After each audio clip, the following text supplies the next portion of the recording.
Muy bien. Ahora sí vamos a empezar, chicos. Vamos a platicar el día de hoy sobre la clase de modelos lineales de efectos mixtos. Ustedes ya habían visto en las últimas clases las sesiones que eran correspondientes a los modelos lineales. Pudieron ver la clase de regresión lineal, la clase de regresión Poisson, y básicamente han tenido ya una idea de la forma en que podemos ir modelando los datos. Cuando nosotros lo que queremos es buscar asociaciones o queremos buscar predictores que nos permitan entender la forma en la que diferentes fenómenos se pueden modelar. Entonces, vamos a estudiar el día de hoy los modelos lineales de efectos mixtos y primero vamos a entender un poco cuándo pueden ser necesarios implementar este tipo de modelos. Vamos a platicar básicamente algunos conceptos básicos de modelos lineales. Les quiero introducir la idea de lo que es un intercepto aleatorio y cómo esto puede ser de utilidad para modelar datos cuando cuando el principio de independencia de una regresión está violada. Y vamos a hablar de algunas estimaciones y supuestos que nos pueden ayudar a entender si este modelo es válido y si está bien implementado y cómo pueden utilizar el paquete LM4DR para poder hacer una implementación práctica de este tipo de modelos. Entonces, primero hay que entender que lo que nosotros vamos a hacer con el modelaje y en general con cualquier abordaje estadístico que vaya más allá de las pruebas de hipótesis es que vamos a tratar de controlar o tratar de modelar fuentes de variabilidad. Entonces, estas fuentes de variabilidad se pueden considerar ruido aleatorio y puede tener también un impacto directo, factores que pudieran ser relevantes para la asociación que vamos a estudiar, pero que no necesariamente fueran directamente medidos. Entonces, esperamos nosotros que estas fuentes de variabilidad generalmente sigan una jerarquía. Por ejemplo, podemos entender esta jerarquía desde el punto de vista biológico como la variación que existe en diferentes niveles jerárquicos, ¿no? Animales, tejidos, células. O también pueden deberse a variaciones técnicas como el error de medición. Como nosotros vamos a tener estas fuentes de variabilidad que van a influir sobre la forma en la que nosotros medimos, es decir, que se usen instrumentos que tienen un margen de error, que existe el propio error aleatorio que subyace a cualquier medición epidemiológica, que nosotros nos encontremos con fenómenos que presenten variabilidad inherente entre sí o la propia variabilidad interindividual, pues va a ser muy difícil que nosotros hagamos un modelo y que no influya alguna fuente de variabilidad, ya sea confusores no observados, ya sea mediadores no considerados, interactores no considerados o fuentes de variabilidad que ni siquiera estamos pensando, ¿no? Entonces, les quiero introducir, ahora que ya han visto todos los modelos, dos conceptos importantes que vamos a estudiar desde el punto de vista metodológico y estadístico. Primero, los predictores que nosotros queremos buscar les vamos a llamar en la teoría de los efectos lineales, de los modelos lineales de efectos mixtos, factores fijos. ¿Qué es esto de un factor fijo? Va a ser básicamente cualquier variable que sea de interés que nosotros queremos estudiar. Por ejemplo, si queremos hacer una regresión para ver si el nivel socioeconómico predice el índice de masa corporal, entonces el nivel socioeconómico va a ser un factor fijo, ¿sale? Entonces va a ser cada uno de los niveles que tiene el mismo efecto en todos los experimentos o modelos y una incertidumbre que pudiera ser no modelada debido al error experimental. Entonces, el error inherente a cómo se mide, por ejemplo, el nivel socioeconómico, no es algo que podamos nosotros contemplar como fuente de variabilidad. Entonces, se considera factor fijo porque aunque pueden tener variabilidad inherente, esta variabilidad asumimos que la captura la propia variable y que las fuentes externas son no observadas, ¿no? Ahora, lo que cambia cuando nosotros estamos empezando a considerar algunas de las fuentes de variabilidad, que es importante decir que tienen que ser fuentes de variabilidad medidas, van a ser los efectos o bloques aleatorios.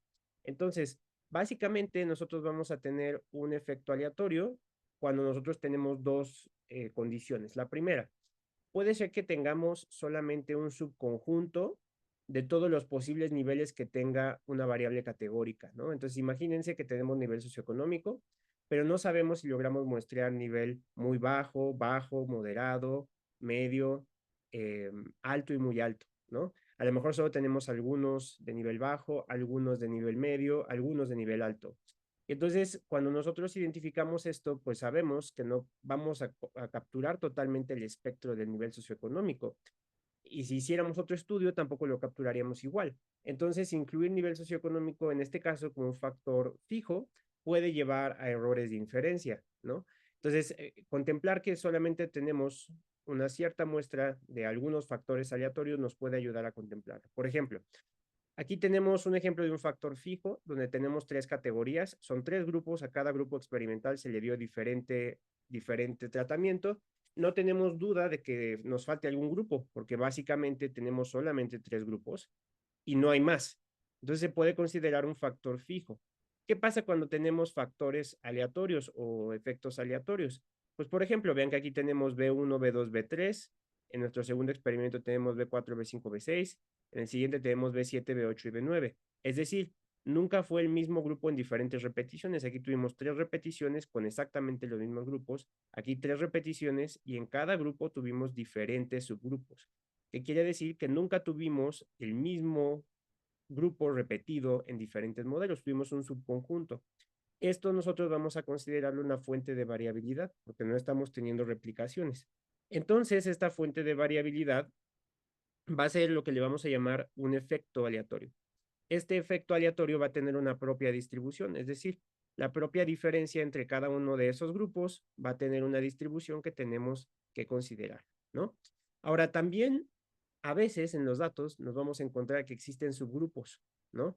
Entonces, a veces vamos a tener grupos que van a ser relevantes, por ejemplo, diferentes grupos de edad, por ejemplo, diferentes grupos de nivel socioeconómico, por ejemplo, diferentes estados, diferentes regiones, diferentes departamentos.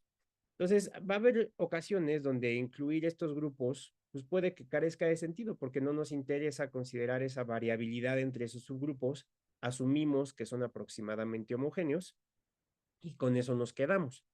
Además, a veces no tenemos todos los niveles de los grupos, entonces solamente tenemos ciertos grupos.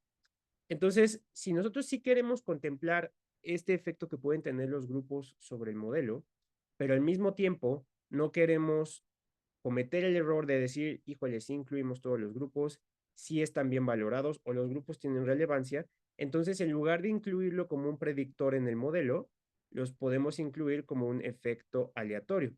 Esto es debido a que podemos tratar estos niveles como muestras de una variable aleatoria y no como datos completos. Las variables tradicionales, que les vamos a llamar completamente observadas, les vamos a llamar efectos fijos. Entonces, un efecto fijo va a ser algo que es completamente observado. Por ejemplo, medimos totalmente el IMC, sabemos que el IMC estuvo bien medido, es un factor fijo. Sabemos que solamente medimos algunos sujetos o solamente tenemos una submuestra posible de todos los posibles comorbilidades, por ejemplo. Entonces, incluirlo como una covariable puede llevar a algunos errores de inferencia, porque no podemos decir todas las comorbilidades influyen de esta forma, ¿no? Otro problema que podemos tener, que nos podría llevar a considerar usar modelos de efectos mixtos, es que tengamos observaciones que estén correlacionadas. En realidad, desde los subgrupos, podemos asumir que los sujetos dentro de un mismo subgrupo, por ejemplo, dentro de un mismo estado, dentro de una misma región, dentro de un mismo grupo en una escuela, pueden estar relacionados entre sí. Y no queda más clara esta correlación entre observaciones que cuando hacemos diseños de medidas repetidas, ¿no? Entonces medimos múltiples diseños, que también se le llama diseño de tipo panel, y entonces un mismo sujeto puede tener múltiples mediciones, o podemos tener múltiples mediciones en sujetos de una misma escuela, de un mismo país o de un mismo grupo. Entonces, ¿cuál es el problema de que las observaciones se midan en un mismo sujeto, en un mismo grupo, en una misma escuela? Pues bueno, el problema es que estos datos, al estar correlacionados, van a violar el supuesto de independencia. Si ustedes recuerdan de su clase de regresión lineal, de su clase de regresión Poisson, de su clase de regresión logística, el supuesto de independencia quiere decir que las observaciones no se correlacionan entre sí dentro de una misma variable, sino que cada medición de un sujeto es independiente. Entonces, que me midan el IMC a mí no influye sobre el valor de que le midan el IMC a cualquiera de ustedes, ¿no? Entonces, para poder hacer inferencias válidas en los datos, en caso de que se viole este supuesto de independencia, tenemos que considerar el supuesto de correlación. Y eso es algo que es importante contemplarlo para poder hacer modelos que sean válidos. Entonces, ¿cómo podemos considerar la estructura de los datos? Ya vimos tres posibles estructuras. Cuando tuviéramos factores aleatorios, es decir, no tenemos todos los posibles niveles de una variable categórica, ¿no? Porque por alguna razón solo incluimos algunos. Tenemos subgrupos que que medimos, pero a lo mejor no queremos considerar como predictores porque no estamos seguros si están completamente muestreados. O nuestras observaciones están correlacionadas ya sea por medidas repetidas, por correlación geográfica, correlación espacial, correlación temporal.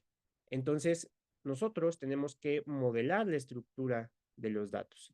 Podemos contemplar si existen una o más fuentes de agrupación.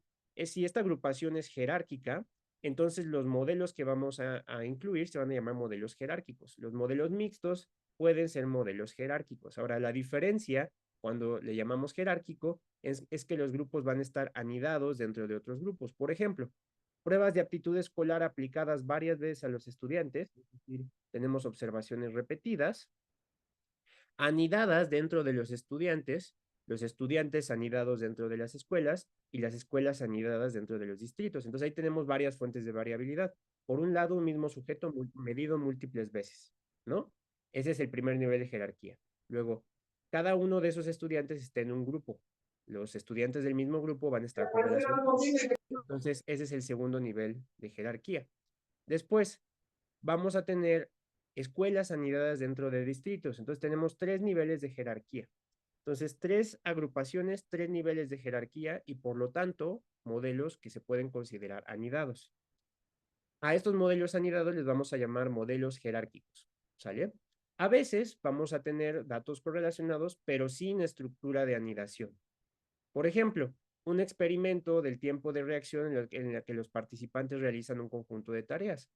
Si bien estas observaciones están anidadas dentro del mismo sujeto, también se podrían agrupar según el tipo de tarea. Entonces, por ejemplo, imaginen que medimos cuánto se tardan ustedes en hacer un problema de estadística y luego cuánto se tardan ustedes en resolver un problema de relación de variables y luego cuánto se tardan ustedes en resolver uno de relación de palabras. Bueno, esas son tres tareas diferentes que están agrupadas, pero no están anidadas dentro del sujeto. Entonces, tenemos dos niveles de agrupación. Una, el mismo sujeto, medidas repetidas, y luego agrupación por tarea. Entonces, no están anidadas, pero están agrupados en dos grupos. Es un modelo de efectos mixtos. ¿Sale? Entonces ya vimos modelo jerárquico, modelo de efectos mixtos. Y también podemos considerar que estas agrupaciones estén equilibradas o no. Cuando esto casi no pasa en la epidemiología observacional, pero cuando queremos hacer esto en estudios experimentales, por ejemplo, grupos de ratones, buscamos que los grupos de ratones estén balanceados, es decir, 6 ratones por grupo, por ejemplo, ¿no? Y si un grupo tiene 7, entonces no está balanceado y hay consideraciones estadísticas que podemos considerar. Entonces, a veces esto no se va a poder. Por ejemplo, cuando el clúster es una unidad geográfica, entonces no vamos a tener modelos mixtos que estén agrupados. Cuando es una misma persona, pues sí esperamos que esté balanceado, ¿no? Si tenemos 5 mediciones por persona, cada persona debe tener idealmente 5 mediciones, ¿no? Ahora, vamos a ver que también existe algo que se llama efectos aleatorios cruzados. Entonces, esto pasa cuando múltiples mediciones están asociadas con múltiples variables de agrupación. Esto es más evidente en diseños experimentales que se llaman completamente cruzados, ¿no? Donde todos los sujetos brindan respuestas para todas las condiciones o en diferentes puntos temporales. Por ejemplo, tenemos una escuela y tenemos que cada escuela tiene clase de geografía, de matemáticas y de inglés. La otra escuela y también tiene las tres clases. Entonces, cada escuela va a ser un grupo diferente y dentro de cada escuela van a tener 3 clases diferentes, pero las clases entre sí, o sea, si solo evalúo la clase de matemáticas, las 3 clases van a haber estudiado matemáticas, pero cada clase va a ser diferente. Entonces, un efecto aleatorio es cruzado si aparece en más de uno de los niveles jerárquicos superiores. Entonces, si queremos modelar esto adecuadamente, tendríamos 9 grupos, ¿no? Escuela 1, 3 clases. Escuela 2, 3 clases. Escuela 3, 3 clases. Entonces, tendríamos 9 grupos en total. A eso le vamos a llamar efectos aleatorios cruzados. Pero en realidad no vamos a analizar esos 9 grupos por separado, vamos a analizar a los grupos por el primer nivel de asociación por escuela y a los grupos por el nivel de asociación en clase y por su interacción. ¿Sale? Entonces, esto se incluye y ahorita les voy a enseñar la estructura de cómo consideramos eso desde el punto de vista estadístico. Y ya nada más para formalizar, los efectos aleatorios anidados, a diferencia de los cruzados, tienen un nivel jerárquico, ¿no? Entonces, van a contemplar la variabilidad de los sujetos, pero considerando niveles superiores, y por lo tanto les vamos a llamar modelos jerárquicos. Como definición formal, un efecto aleatorio va a ser anidado si aparece en solo uno de los niveles jerárquicos superiores. Por ejemplo, si tenemos una evaluación donde tenemos dos centros, entonces tenemos el hospital A y el hospital B. Y queremos ver, por ejemplo, la eficacia de un doctor para tratar una enfermedad. Entonces, doctor 1 va a tener cierto grupo de pacientes, doctor 2 va a tener cierto grupo de pacientes en el hospital A, en el hospital B, doctor 3 va a tener un cierto grupo de pacientes y en el hospital 4 cierto grupo de pacientes. Entonces, podemos analizar a doctor 1 por separado y su eficacia para los pacientes, a doctor 2 por separado, pero también los podemos evaluar en el contexto de un hospital y vean que se empiezan a formar como estos dos doctores están anidados en el hospital A. La mejor metáfora, si es que ustedes alguna vez han visto estas muñequitas que eran muy populares en la Unión Soviética, en Rusia, que se llaman muñequitas matrushkas. Estas matrushkas, básicamente tenemos a la muñequita más pequeñita, que está contenida dentro de una muñequita más grande, que está contenida dentro de una muñequita más grande, que está contenida dentro de una muñequita más grande, que está contenida dentro de la muñecota más grande, ¿no? Entonces, cada muñequita está anidada dentro de otra muñeca y cada una representa un nivel de agrupación. Esto es un efecto aleatorio anidado. Ahora, ¿cómo vamos a saber cuál es? Pues tenemos que conocer la estructura de nuestros datos, el diseño metodológico que tenemos, y eso es lo que nos va a indicar si nosotros tenemos efectos aleatorios cruzados, factores aleatorios o efectos aleatorios anidados o medidas repetidas. ¿Sale? Ahora, nosotros, todo esto que acabamos de ver son las posibles variaciones que puede tener un diseño, que nos pueden dar fuentes de variabilidad que pudieran ser relevantes. Entonces, estos efectos de diseño, pues nosotros vamos a tener diferentes factores que podemos tener. Ya habíamos hablado del cruzado, habíamos hablado del anidado, y también pueden haber algunas ocasiones donde esté cruzado y anidado, o donde primero empiece anidado y después se vuelva cruzado, ¿no? Estos y todos los modelos que se consideren se pueden incluir, pero es importante entender cuál es mi modelo. Entonces, cuando ustedes quieran incluir modelos mixtos, cuando quieran incluir efectos aleatorios, tienen primero que regresarse a su diseño metodológico y ver, uno, si hay alguna forma en la que se estén agrupando las observaciones, ya sea porque sean medidas repetidas, porque hay alguna agrupación geográfica, porque hay alguna agrupación temporal, porque haya grupos medidos que no se hayan considerado como un predictor relevante, pero que podrían influir. Ahí es importante entender que donde influyen es como fuente de variabilidad, pero no necesariamente nos interesan como predictores. Entonces, ¿cómo decidimos si nosotros queremos modelar una fuente de variabilidad o un predictor? De un predictor nos interesa cuantificar la magnitud de su asociación con un desenlace. Cuando nos interesa considerar la influencia de ese factor, pero sin conocer su magnitud, entonces muy probablemente lo que nos interesa más es incluirlo como fuente de variabilidad y por lo tanto incluirlo como efecto aleatorio. Estrictamente hablando, si nos interesa su efecto sobre un predictor y sobre la asociación de ese predictor en el desenlace, debemos considerarlo como efecto aleatorio.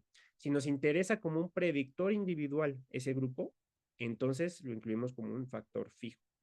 ¿Sale? Entonces, esto nos lleva a considerar la teoría de los modelos lineales de efectos mixtos.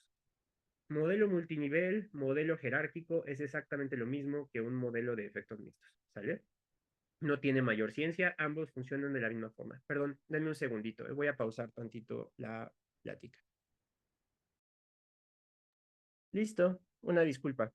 Entonces, les mencionaba que los modelos multinivel, los modelos jerárquicos y los modelos de efectos mixtos son básicamente lo mismo y lo que son es estructuras de datos que consideran las posibles fuentes de variación en modelos estadísticos. Entonces, estas fuentes de variación pueden ser los efectos anidados, pueden ser los efectos cruzados, pueden ser las medidas repetidas. Ahora, no existe un consenso absoluto de cuál es la mejor forma de modelar todo esto. Si ustedes tienen dudas de esto podría ser efecto aleatorio, esto podría ser efecto fijo, bueno, es un área activa de investigación. Las metodologías varían mucho y la forma de modelar da resultados discordantes. Entonces, lo mejor es como ser explícito en qué es lo que estoy considerando un efecto aleatorio y por qué lo estoy incluyendo. Entonces, vamos a formalizar, ahora que ya vimos las posibles variaciones en el diseño, qué puede ser un efecto fijo y qué puede ser un efecto aleatorio.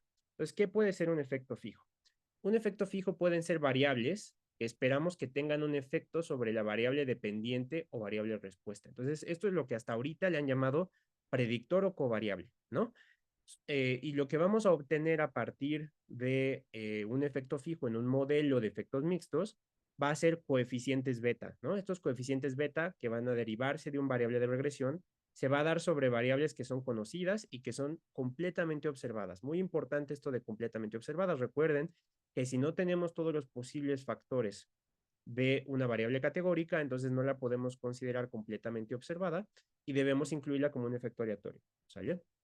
Ahora, los efectos aleatorios son factores de agrupación que intentamos controlar.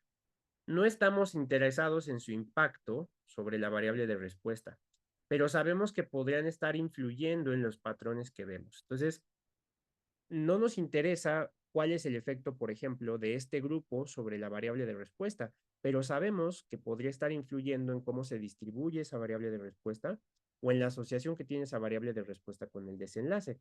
Entonces, aquí en lugar de estimar coeficientes, lo que vamos a estimar es la varianza, porque nos interesa el efecto de la variabilidad, ¿sale? Y por lo tanto, de esta forma, contrastan con los efectos fijos, porque los efectos fijos nos dan un coeficiente beta. Los efectos aleatorios solamente influyen sobre fuente de variabilidad. Entonces, ¿qué es esto del efecto aleatorio? El efecto aleatorio se puede incluir como único componente de un modelo o como un componente además de los efectos fijos. Entonces, si un modelo solamente incluye efectos aleatorios, se va a llamar modelo de efectos aleatorios. ¿Por qué nos podría interesar eso? Por alguna razón, existen algunos diseños donde lo que nos interesa es cuantificar la variabilidad de un fenómeno, ¿no? Entonces, en lugar de interesarme estudiar la media de colesterol de la población, por ejemplo, me interesa la desviación estándar o la variabilidad que tiene a nivel interindividual o por grupos. Entonces, eso es un modelo de efectos aleatorios. Pocas veces vamos a usar un modelo puramente de efectos aleatorios, porque generalmente lo que nos interesa es considerar esa variabilidad, es decir, sí incluir un efecto aleatorio, pero considerar su efecto sobre otras variables que vamos a llamarle efectos fijos. Entonces, cuando tenemos efectos aleatorios y también tenemos efectos fijos, le vamos a llamar modelo de efectos mixtos. Ahora, quiero ser muy enfático en este punto y por eso les estamos dando esta clase en específico, aunque son temas un poco más avanzados de estadística. Los efectos aleatorios no se deben de ignorar, ¿sale? Es decir, debemos de considerar el impacto que tiene un efecto aleatorio sobre la relación entre variables dependientes e independientes. Si no los consideramos, esto puede influir sobre la predicción de nuestra variable dependiente y sobre todo sobre los intervalos de confianza y su significancia, que es particularmente lo que muchas veces buscamos para poder hacer inferencias, ¿no? A lo mejor, y esto lo pueden ustedes intentar, no incluir un efecto aleatorio puede no cambiar la magnitud del coeficiente, pero va a cambiar la amplitud de sus intervalos de confianza, va a cambiar la magnitud del p-value de su asociación. Entonces es importante considerarlos para hacer inferencias adecuadas, ¿sale? Ahora, idealmente, nos va a interesar que mejor estos factores se puedan controlar en el diseño, ¿no? Es decir, por ejemplo, si vamos a hacer un experimento, pues muestrear de todos los posibles niveles de un factor nos evita la necesidad de usar efectos aleatorios, ¿no? Que tengamos observaciones completamente medidas, sin datos perdidos, también nos permite obviar la necesidad de usar modelos de efectos mixtos. Pero esto no siempre es posible. Entonces, es por eso que se usan estos modelos de efectos aleatorios. En alguna época del desarrollo de la metodología estadística, se consideró que estos modelos de efectos aleatorios o de efectos mixtos solo servían para medidas repetidas. Hoy en día sabemos que sirven para controlar fuente de variabilidad no observada, ¿no? Y que por lo tanto son de mucha utilidad. Ahora, ya identificamos datos correlacionados, ya sabemos que podemos modelarlos como efectos aleatorios. Entonces ahora vamos a ver cómo se hace esto, ¿sale? Entonces, para modelar datos correlacionados debemos incluir efectos aleatorios, los cuales se relacionan con la estructura que asumimos de los datos. Importante, la estructura que asumimos de los datos. Entonces, no podemos decidir si vamos a usar un modelo de efectos aleatorios si no entendemos la estructura de los datos. Con esto me refiero al diseño metodológico, a cómo se recolectaron los datos, a si hubo algún problema en cómo se recolectaron los datos. Todo eso es importante a la hora de planear un modelo mixto, ¿sale?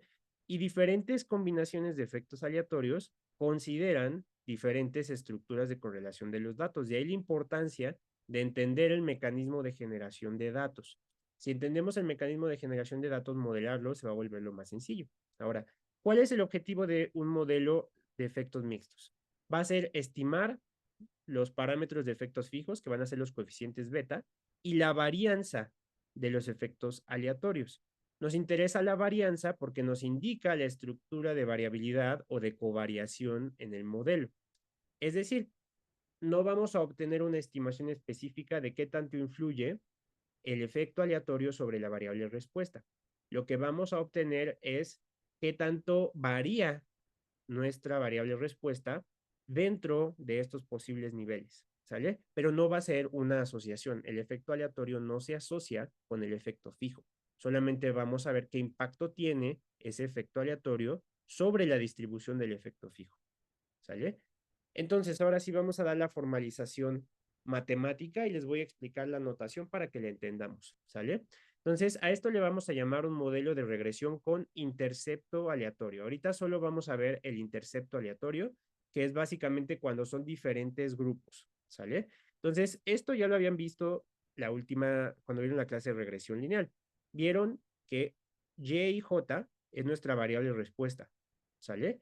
Y nuestro modelo de regresión va a estimar beta 0, que es el valor que va a tomar mi variable respuesta Y y J, cuando todos los predictores valgan 0, ¿no? Vamos a tener nuestro coeficiente beta 1, que va a ser el impacto que va a tener nuestra variable X y J, y esta variable X y J se va a asociar con Y y J, ¿no? Entonces, beta 1 va a ser el coeficiente fijo de nuestro modelo. Y lo que habían visto hasta el modelo de regresión lineal era esto, que es el error que tienen nuestras observaciones. Entonces, nuestro modelo de regresión, sin considerar esta BIJ, que ahorita les explico qué es, el objetivo de nuestro modelo de regresión era predecir, primero, el impacto que tiene nuestra variable X y J sobre Y y J, y esto se va a cuantificar por beta 1. Y beta 0 va a ser lo que vale Y y J cuando X y J vale 0, ¿sale? Ahora, lo que se agrega aquí en nuestro modelo va a ser B y J. Y B y J va a ser nuestro intercepto aleatorio, que esto va a ser a partir de donde parte cada sujeto. Entonces, en lugar de asumir que solamente existe un intercepto que le vamos a llamar beta 0, como existe en nuestro modelo, beta 0 es lo que vale nuestra variable. Acuérdense que este es Y y este es X. Entonces, lo que vale Y cuando X vale 0. Entonces, este sería beta 0, este punto que tenemos aquí. Nosotros vamos a asumir ahora que puede haber diferentes interceptos. ¿Por qué? Porque estamos considerando diferentes grupos. Entonces, cada persona parte desde un diferente punto. Y esto va a ser B y J. B y J va a ser cada uno de los interceptos que estamos considerando, que van a cambiar la forma en la que nuestra variable beta 0 va a valer dependiendo de a qué grupo pertenezca cada sujeto. ¿Sale? Entonces, nuestro modelo de efectos mixtos va a considerar que cada sujeto parte de un punto inicial distinto. Esto es cuando tenemos un intercepto aleatorio. Ahora, ¿qué supuestos va a tener nuestro modelo de efectos mixtos? Primero, va a asumir, como cualquier modelo lineal, que la relación entre X y Y es lineal, que X y Y son variables aleatorias que están observadas, pero que V, recuerdan que V era nuestro intercepto aleatorio, es una variable aleatoria no completamente observada con distribución normal, que el error es una variable aleatoria que no está observada. Esta no la pudimos cuantificar ni controlar de ninguna forma, mientras que B sí la tenemos observada, pero de forma incompleta. Y muy importantemente, el error aleatorio y la fuente de variabilidad dada por nuestros subgrupos o la estructura de los datos son independientes entre sí. Entonces, esta V va a permitir que cada sujeto tenga un intercepto propio. Ahora, aquí se empiezan a poner complicadas las cosas, ¿no? Porque vamos a ver que la forma en la que varía cada uno de estos componentes va a tener patrones que van a ser predecibles. Entonces, solo les quiero mencionar brevemente que cuando nosotros solo ajustamos un modelo así, nosotros estamos asumiendo que no existe una estructura a esa variabilidad y que esta estructura no la podemos predecir ni la podemos observar. Pero puede haber condiciones donde este supuesto de que la variabilidad no es estructurada puede no cumplirse. Por ejemplo, puede existir covarianza, es decir, que una fuente de variabilidad cambie en la misma dirección que otra. Y entonces, si no la considero esa posible relación entre las dos variabilidades, voy a cometer un error. Pueden existir variaciones simétricas compuestas, y esto es que, por ejemplo, una se va así y la otra se va exactamente igual, pero en sentido opuesto. Entonces, esto también lo tengo que considerar, porque estamos midiendo dos fuentes de variabilidad que se ven en espejo y que podrían, si se promedian, cancelarse, ¿no? También está, y esto es importante cuando hacemos modelos de medidas repetidas, considera la autorregresión. La autorregresión es que cada valor previo o cada valor nuevo depende del previo. Entonces, si tú tienes esta medida y a partir de aquí empiezas a medir, este posible punto solo va a poder tomar valores a partir de este punto, ¿no? Entonces, influye la medición previa. Entonces, las autorregresiones es lo que nosotros vamos a tener cuando hay series de tiempo o medidas repetidas. Entonces, si tenemos medidas repetidas, tenemos que considerar la naturaleza autorregresiva. Y existen algunas más sofisticadas que tienen que ver con variación espacio-temporal, como pueden ser las de Toeplitz. Ahora, estas estructuras de covarianza se especifican en los modelos y de hecho se tiene que escribir una estructura de covarianza para los modelos si se sospecha, pero la mayor parte del tiempo ustedes van a poder asumir que es no estructurada y no estarían necesariamente cometiendo un error. Ahora, si sabemos, por ejemplo, que son medidas repetidas y necesitamos una estructura autorregresiva, entonces sí podríamos cometer un error al momento de ajustar un modelo. No vamos a entrar en los detalles de cómo escribir una estructura de covarianza porque vamos a asumir que casi siempre es no estructurada. Si alguien está interesado, les puedo mandar literatura adicional sobre cómo evaluar cada una de las estructuras de covarianza. ¿Sale? Ahora, ¿cuáles son las alternativas a los modelos de efectos mixtos, no? Bueno, aquí está el perrito. El perrito solo se puede comer la pizza si entiende cuándo sí y cuándo no usar el modelo de efectos mixtos. Lo primero que pueden hacer y que es lo que yo no quiero que hagan es ignorar el problema, ¿no? Esto pues no es malo, no es que su modelo no vaya a servir. Todos los modelos, aunque sean modelos imperfectos, sirven, pero pues el modelo va a ser impreciso y sobre todo puede que ustedes hayan perdido una fuente importante de variabilidad, ¿no? Otra es, pues si son diferentes grupos, mejor promedio a los sujetos, ¿no? Y entonces si promedio a los sujetos ya no tengo que considerar grupos.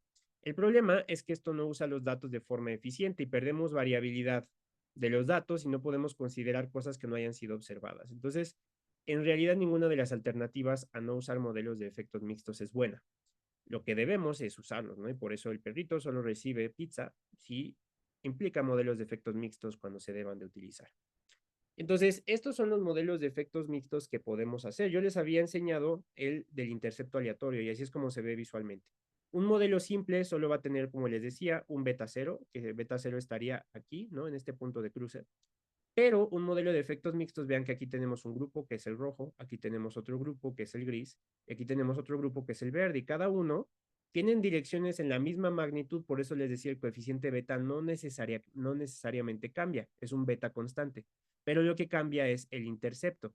Esto es el más típico y básicamente en este estamos considerando que lo único que difiere en los grupos es de dónde parten.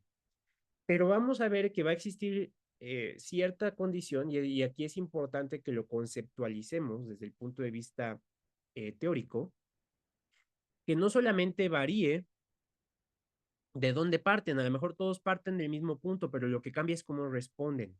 Entonces vean que aquí el grupo rojo va a tener una respuesta que va a ser beta 1, este va a tener una respuesta que va a ser beta 2 y este va a tener otra respuesta que va a ser beta 3. Aquí el intercepto no cambia porque todos parten de un mismo punto, pero lo que cambia es la pendiente. Entonces aquí en lugar de incluir un intercepto aleatorio, vamos a incluir una pendiente aleatoria. Entonces, mientras que el intercepto aleatorio mide de dónde parten los sujetos, es decir, de dónde empiezan y que todos responden igual, este es un intercepto aleatorio con una pendiente fija. Aquí ahora tenemos un intercepto fijo con un intercepto aleatorio. Y aquí lo que nosotros vamos a tener es variabilidad en la respuesta. ¿Sale? Y finalmente el caso más complejo, donde cada sujeto parte de un punto distinto. Aquí tenemos alfa 3, alfa 1, alfa 2, o sea, cada uno parte de un punto distinto y además las respuestas son distintas, porque aquí vamos a tener tanto interceptos aleatorios como pendientes aleatorias. Y este sería un modelo totalmente de efectos aleatorios, ¿sale? Porque estamos considerando que puede variar la respuesta y puede variar el intercepto. Entonces, este sería un modelo completamente de efectos aleatorios. Pocos son los casos donde nos interesa así. Por ejemplo, en algunos ensayos clínicos, sí esperamos que todos partan de un punto distinto y que todos respondan de una forma distinta. Eso lo tenemos que modelar con efectos aleatorios. Si nosotros esperamos que todos respondan igual, pero partan de un punto distinto, entonces un modelo de efectos mixtos con intercepto aleatorio y pendiente fija es lo que vamos a hacer. Y si todos esperamos que inicien de un mismo punto, pero respondan de forma diferente, entonces un modelo de efectos mixtos con intercepto fijo y pendiente aleatoria es lo que tenemos que considerar. ¿Cómo decido qué usar? De nuevo, tengo que entender la estructura de mis datos y la posible hipótesis que yo tengo sobre el impacto de mis covariables en mi variable respuesta. ¿Sale? Ahora sí, vamos a ver cómo se vería esto en R. Y les voy a mostrar esto, cómo se ve con el paquete LMR y LM4. Entonces, el paquete LM4 así lo modela. Y esto ya lo habían visto con la clase de regresión, nada más que antes veían que solamente era LM. Entonces, ahora va a ser LMR. Y voy a tener que mi variable respuesta, Y, se distribuye, que es esta tilde, con mis efectos fijos, y los efectos fijos son los voy a poner como ustedes habían acostumbrado, a poner cada una de las variables en un modelo de regresión. Y ahora lo que yo voy a poner adicional va a ser esta suma y voy a poner entre paréntesis dos componentes. Estos dos componentes los voy a distinguir separados por una barra vertical. En este lado voy a poner si mi pendiente va a ser aleatoria. Y en este lado voy a poner si mi intercepto es aleatorio. Si yo quiero que mi pendiente sea fija, entonces aquí nada más voy a poner un número 1, ¿sale? Y aquí voy a poner una X. Si yo quiero que mi pendiente sea aleatoria, entonces voy a poner una X. Y si mi intercepto es fijo, voy a poner un 1, ¿no? Entonces, donde ponga el 1, ese va a ser fijo. Y donde ponga X, que sería la variable que yo quiero poner, ese va a ser aleatorio. Entonces aquí tenemos algunos ejemplos de cómo se verían los diseños que habíamos visto con el M4, ¿no? Entonces aquí tenemos un modelo cruzado. Por ejemplo, tenemos nuestra variable respuesta, tenemos nuestra predictor, y voy a poner como intercepto aleatorio al doctor y como intercepto aleatorio al paciente. Es decir, aquí estoy considerando que el doctor es independiente del paciente, pero se pueden cruzar entre sí. ¿Sale? Algunos doctores van a tener algunos pacientes y algunos pacientes van a tener a los mismos doctores. Entonces, este sería un modelo cruzado, donde lo que yo estoy poniendo, vean que el 1 es una pendiente fija, es decir, no estoy asumiendo que el efecto varía, pero estoy asumiendo que parten de un diferente punto. Es decir, cada doctor va a partir de un punto distinto y cada paciente va a partir de un punto distinto. Ahora vamos a ver cómo se vería un modelo anidado. Aquí la diferencia es que estoy diciendo que cada doctor está anidado en un paciente, ¿no? Vean que aquí la diferencia, estoy considerando que cada doctor y paciente son independientes. Aquí estoy diciendo el doctor está sobre el paciente, ¿no? Y esto lo estoy especificando por una diagonal. Y aquí lo mismo, mismo modelo, pero estoy asumiendo que el país anida a la región anida a la granja y la granja anida al animal, y así es como lo escribiría en R, ¿sale? Entonces vean que es lo mismo y lo que cambia es cómo estoy considerando mi diseño. Si es un diseño simplemente cruzado, si es un diseño anidado o si es un diseño jerárquico con múltiples niveles de anidación, ¿sale? Y entonces aquí podemos ver cómo se podría modelar cada una de estas cosas con el M4. Entonces ya habíamos quedado que lo único que va a cambiar es esta parte. Su modelo de regresión, así como lo habían hecho logístico, Poisson, lineal, se queda igual. Y lo único que voy a agregar va a ser esta última parte. Entonces, si yo pongo un 1 y pongo una G, entonces mi modelo es un modelo de intercepto aleatorio con pendiente fija o con una media fija, ¿no? Ahora, aquí se empiezan a poner más alocadas las cosas. Aquí recuerden que yo les había dicho hace un momento que si tengo una diagonal, entonces va a ser un modelo anidado. G1 está anidado, G2 está anidado en G1, ¿sale? Aquí puedo tener diferentes interceptos. Entonces tengo un subgrupo que es G1 y tengo otro subgrupo que es G2, pero a diferencia de este, no están anidados. O puedo tener otro modelo donde voy a tener una pendiente aleatoria, que va a ser X, y un intercepto aleatorio, que va a ser G. Pero cuando solamente le pongo una rayita, yo estoy asumiendo que el nivel de respuesta de X depende del grupo al que pertenezca, ¿sale? Entonces aquí estoy diciendo que un grupo va a responder de acuerdo o perdón, que un individuo va a responder de acuerdo al grupo al que pertenece, pero cada grupo va a tener una respuesta distinta. Esto es X y G. Y si pongo dos barritas, entonces yo estoy diciendo, no, ¿sabes qué? La respuesta va a ser distinta, pero yo no sé si va a depender del grupo. Puede que dos grupos respondan igual, puede que un grupo responda igual y otro no, puede que ninguno responda igual o que todos respondan igual, ¿no? Esto es un poquito más como yo no asumo ninguna correlación entre la respuesta y el grupo al que pertenece. Estas son las diferentes formas en que yo puedo modelar efectos aleatorios y en realidad es sumamente sencillo. La interpretación que ustedes le van a dar a su modelo va a ser exactamente igual. Entonces aquí tenemos cómo se verían todos estos modelos. Este es el modelo tradicional que ustedes han aprendido para regresión logística, para regresión lineal. Tengo mi variable y, que es mi respuesta. Tengo beta 0, que es mi intercepto. Tengo beta 1, que es mi intercepto, y x1, xi, que es mi predictor, y tengo mi error. Ahora, si de repente le agrego un efecto aleatorio, entonces aquí estoy diciendo, por ejemplo, que la variable X va a variar para cada sujeto. Entonces, cada sujeto va a tener un intercepto. Esta es la mejor forma de modelar medidas repetidas, como lo vemos aquí. ¿Sale? Ahora, aquí puedo decir que tengo lo mismo, pero además la variabilidad que va a tener mi respuesta va a depender del sujeto. ¿No? Entonces, además, no solamente voy a esperar que X varíe de forma fija, sino que además va a variar de acuerdo a cada uno de los componentes. Y aquí puedo poner cosas pues cada vez más sofisticadas, ¿no? Por ejemplo, este modelo que tengo aquí. Se están agrupando los datos en un ítem. También se están agrupando en sujetos, pero además espero que el efecto varíe de acuerdo a los sujetos, ¿no? Aquí en este otro modelo, por el contrario, estoy esperando que se agrupen en sujeto y que se agrupen en ítem, pero como pueden ver el número 1 que puse ahí, yo no estoy asumiendo que van a variar los efectos van a ser fijos. Entonces, este es un modelo de efectos mixtos, mientras que este es un modelo de efectos aleatorios. Este también es un modelo de efectos aleatorios, ¿sale? Entonces, como pueden ver, los modelos mixtos son complicados, pero en realidad lo más importante es entender las fuentes de variación. ¿De dónde proviene la variabilidad que estamos observando? Es como nosotros lo vamos a escribir en R. Entonces, ¿cómo empiezo a usar un modelo de efectos mixtos? Lo que les recomiendo es primero, conozcan bien su diseño y una vez que conozcan bien su diseño, empiecen a implementarlo. Empiecen a pensar, acérquense con un estadístico, acérquense con un metodólogo y digan, yo estoy pensando que esto puede influir, los datos están agrupados de esta forma, tengo medidas repetidas, ¿cómo considerarlo? Dos posibilidades, mi efecto varía, ese es una pendiente aleatoria, o todos mis sujetos parten de un punto distinto y a eso le vamos a llamar un intercepto aleatorio. Con esto concluimos la clase de modelos lineales de efectos mixtos y con todo gusto respondo cualquier duda que ustedes puedan tener.